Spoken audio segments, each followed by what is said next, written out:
वाडा तालुक्यातील अनेक गावपाड्यांना उन्हाळा आला की एकच प्रश्न भेडसावतो, पाणी टंचाईचा।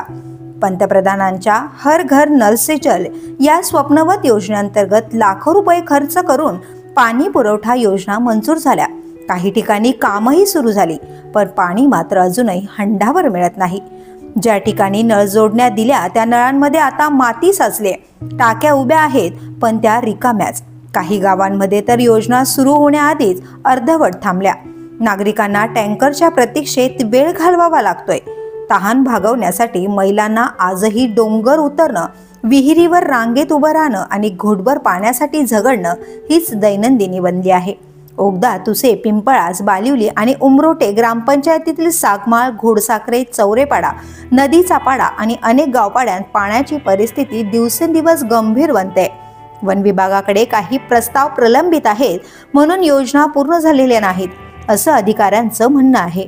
पण नागरिक विचारतायत, कोट्यावधींचा निधी गेला कुठे?